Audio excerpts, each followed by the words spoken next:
उत्पन्न हुए। यमुना में मृगावती, कोट तीर्थ में कोटवी, माधव वन में सुगंधा, गोदावरी में त्रिसंध्या, गंगा हार में रति प्रिया, शिव कुंड में शिवानंदा, देविका तट पर नंदिनी प्रकट हो गई। द्वारका में रुक्मणी मैया, वृंदावन में राधा, मथुरा में देवकी, पाताल में परमेश्वरी, चित्रकूट में सीता, विंध्याचल पर विंध्यावासिनी, करवीर क्षेत्र में महालक्ष्मी, विनायक क्षेत्र में उमा, वैद्यनाथ में आरोग्या, महाकाल में माहेश्वरी देवी प्रकट हो गई और अनेक शक्तिपीठ मां भगवती से प्रकट हो गए। भोले जगदम्बा मैया जय, भोले शंकर भगवान की जय। तो बड़ा दिव्य चरित्र मां भगवती का सुनाया। हिमालय ने पूछा, हे मां ये तो बता कि दर्शन करने के लिए कौन कौन से स्थान है, कौन कौन से व्रतों को करना चाहिए। तो माँ भगवती कहती है, राजन कोल्हापुर में मेरा स्थान है, वहाँ पर मैं लक्ष्मी रूप में विराजमान हूँ। हिमाचल प्रदेश में ज्वाला देवी, कांगड़ा देवी, नैना देवी के रूप में विराजमान हूँ। वैद्यनाथ में मैं बगलामुखी का नाम से विराजमान हूँ। चंद्रवदनी में चंद्रवदनी देवी के नाम से प्रसिद्ध हूँ, जहाँ के पुजारी भट्ट है। काली मठ में मैं काली रूप में विराजमान हूँ। श्रीनगर में मैं धारी रूप में विख्यात हूँ। हिमाचल मेरा सबसे उत्तम व्रत है प्रदोष का व्रत। कौन सा व्रत? प्रदोष। सोमवार का व्रत भी मुझे प्रिय है, इसलिए कैसा संयोग माने जुड़ाया, आज भी सोमवार है? हम नहीं कह रहे, देवी भागवत कह रही है। इसलिए आज माँ का भंडारा भी और सोमवार का दिन भी है। जो व्यक्ति चैत्र और अश्विन में 9 दिन तक मेरा व्रत रखता है, वह भक्त मुझे अति प्रिय है। 2 गुप्त नवरात्रे आते, एक आषाढ़ के महीने, एक माघ के महीने। और जो इन 4 नवरात्रों में मेरा पूजन करता है, पाठ करता है, उसकी मनोकामनाएं पूर्ण हो जाती। राजन मुझे सबसे अच्छा दुर्गा सप्तशती का पाठ लगता है। इसलिए जब भी किसी ब्राह्मण को बुलाओ तो वेद पाठी ब्राह्मण को बुलाओ। किसको बुलाओ? हाँ, डॉक्टर पढ़ा लिखा ढूंढते हैं, स्कूल भी पहले पता करते हैं कि कौन सा बढ़िया है, लेकिन ब्राह्मण चाहे जन भी हो, अगर ब्राह्मण के मंत्र अशुद्ध हो गए तो फिर पाठ का फल यजमान को नहीं मिलता। एक यजमान की पत्नी बीमार हो गई और यजमान संपुट पाठ कराने लगा विष्णु देवता से, भार्या रक्षन्तु भैरवी, भार्या रक्षन्तु भैरवी, पर मंत्र गलत हो गया और ब्राह्मण पढ़ने लगा, भार्या भक्षन्तु भैरवी, भार्या मेरे घर वाले से भैरू खालू, मेरे घर वाले से भैरू खालू, मेरे घर वाले से भैरू खालू। और ठीक होने की जगह इसलिए वेद पाठी ब्राह्मणों से ही पूजन करवाना चाहिए। देवाधीनम जगत सर्वा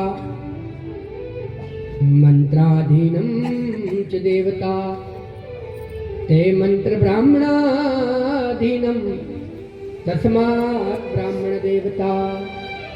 इसलिए ब्राह्मणों का सम्मान हो।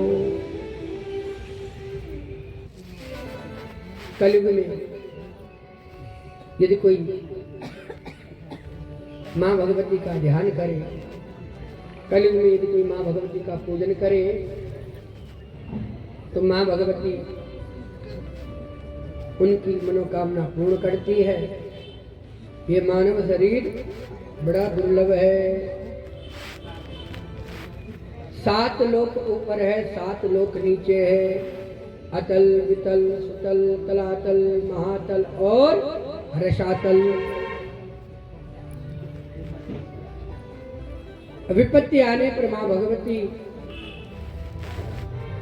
को याद किया करो। जीवन में सुख हो तो भी माँ भगवती का पूजन किया करो। नारद, दान के धन पर कभी झूठ मत बोलना, दान देकर के कभी अभिमान मत करना, तीर्थों में जाकर के कोई पाप मत करना। इसलिए भगवती का पूजन कैसे करना चाहिए सुनो। शुक्ल पक्ष की जो प्रतिपदा तिथि होती है पड़वा, माँ भगवती को घी चढ़ाना चाहिए और ब्राह्मणों को घी दान करना चाहिए। इससे क्या होगा? बोले संतति की वृद्धि होगी, मनोकामना पूर्ण होगी। द्वितीय तिथि को माँ भगवती को शक्कर चढ़ाओ। तृतीय तिथि को दूध से माँ भगवती का अभिषेक करे और ब्राह्मणों को दूध दान करे। ऐसा करने पर सभी दुख दूर हो जाते हैं। चतुर्थी को पुआ अर्पण करे, ब्राह्मणों को भी पुआ दान करे। ऐसा करने से बाधाएं दूर हो जाती है।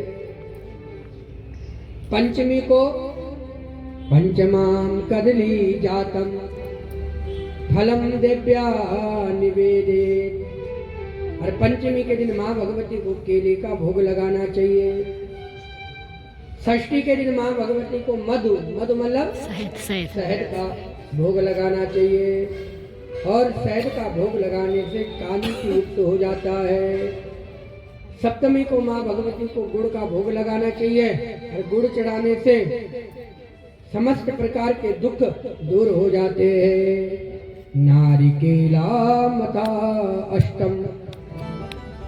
अष्टमी के दिन माँ भगवती को नारियल चढ़ाना चाहिए। दक्ष यज्ञ को विध्वंस करने वाली महाकाली अष्टमी के दिन प्रकट हुई।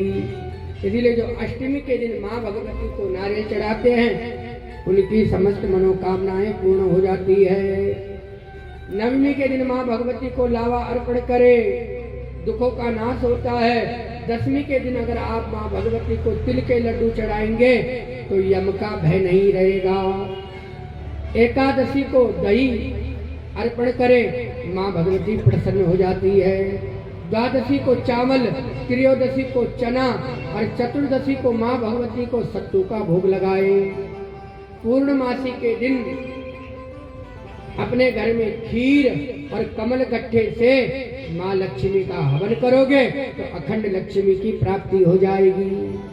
बड़ा दिव्य वर्णन सुनाया। अब 12 महीने में कैसे पूजा करना चाहिए उस वर्णन के बारे में बताया। चैत्र के महीने नैवेद्या, बैसाख के महीने गुड़, जेठ के महीने शहद, आषाढ़ के महीने माखन का भोग माँ को लगाना चाहिए। श्रावण के महीने दही, भादो के महीने शक्कर, अश्विन के महीने में खीर का भोग, कार्तिक में दूध का, मार्गशीर्ष में फल का, पूष के महीने लस्सी, माघ के महीने गाय का घी, फाल्गुन के महीने नारियल। और जो इस प्रकार माँ भगवती का पूजन करता है माँ भगवती समस्त मनोकामनाओं को पूर्ण करती है। बड़ा दिव्य वर्णन सुनाया और कहा गणेश जननी दुर्गा राधा लक्ष्मी सरस्वती सावित्री च सृष्टि विधौ प्रकृति पंचधा स्मृता। 5 प्रकार की सृष्टि कही गई। गणेश जी, दुर्गा, राधा, लक्ष्मी और सरस्वती ये प्रकृति का मूल है। सृष्टि के लिए भगवान ने योग माया का आश्रय लिया और 2 रूपों में भगवान बट गए। दाहिना भाग पुरुष बना, बायां भाग स्त्री बना और भगवान अर्धनारीश्वर बन गए। बोले अर्धनारीश्वर महादेव की ज्योति रूप में माँ का विग्रह स्वरूप प्रकट हो गया। सर्वशक्ति स्वरूपा चो शक्ति रूप से संतकम सिद्धेश्वरी सिद्धि रूपा सिद्धिदा सिद्धीश्वरी। इसलिए ओ माँ भगवती सब प्राणियों के भीतर ज्योति रूप में विराजमान है। जले ज्वाला, थले ज्वाला, ज्वाला आकाश मंडले त्रिलोक व्यापिनी ज्वाला ज्वाल्पा देवी नमोस्तुते। वे स्वर्ग में स्वर्ग लक्ष्मी है। अरे बोलो तो सही, आज तो गृहस्थियों के घर में गृह लक्ष्मी बन करके आती है। संतानहीनों के लिए संतान लक्ष्मी, व्यापारियों के लिए वाणिज्य लक्ष्मी और पापियों के घर में कला लक्ष्मी है। एक धन ऐसा आता है जो भगवान के चरणों में लग जाता है और एक धन ऐसा आता है जो आपस में ही लड़वा लेता है। इसलिए हमारे घर में कौन सी लक्ष्मी आए? गृह लक्ष्मी आए, व्यापार लक्ष्मी आए, पर कला लक्ष्मी कभी ना आए। क्योंकि घर में कला होगा तो सबसे ज्यादा झगड़ के खातिर गलत धन खातिर।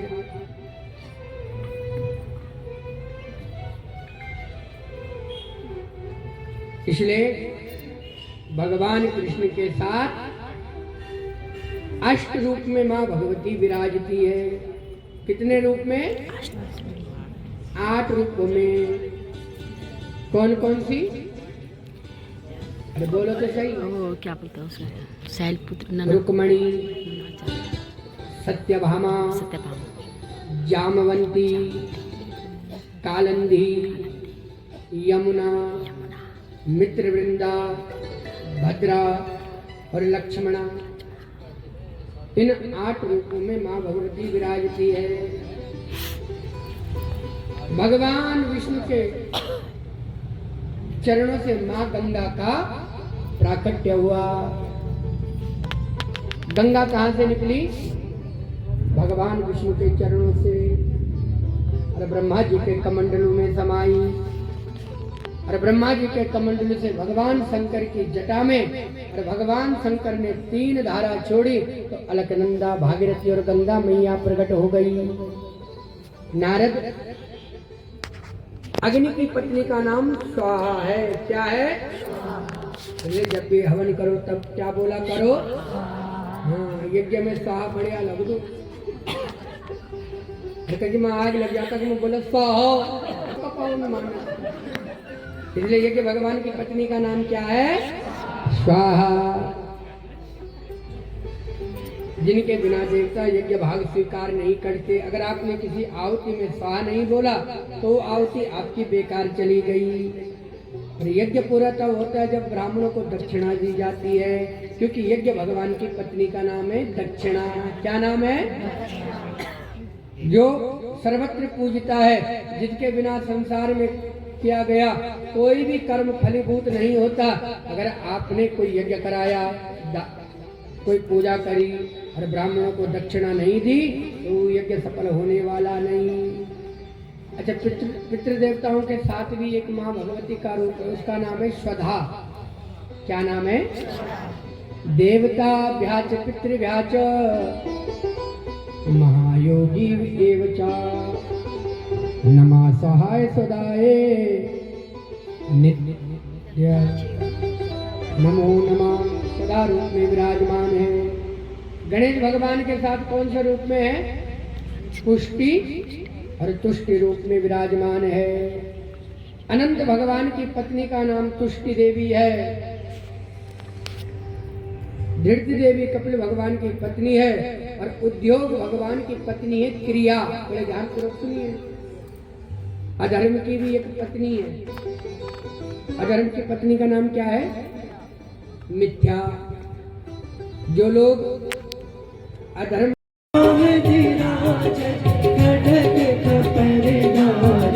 मैया खड़ग कपरदारे सुरदर मुनि जन सेवक नारद मुनि जन सेवक तिनके दुख हारी ओम जय अम्बे गौरी कानन कुंडल सोभी नासाग्रे मोती मैया नासाग्रे मोती कोटिक चंद्र दिवाकर कोटि कोटि सूर्य प्रभाकर सब राजति ज्योति ओम जय अम्बे गौरी। सब लोग झुकते हुए एक एक करके व्यास पर आए।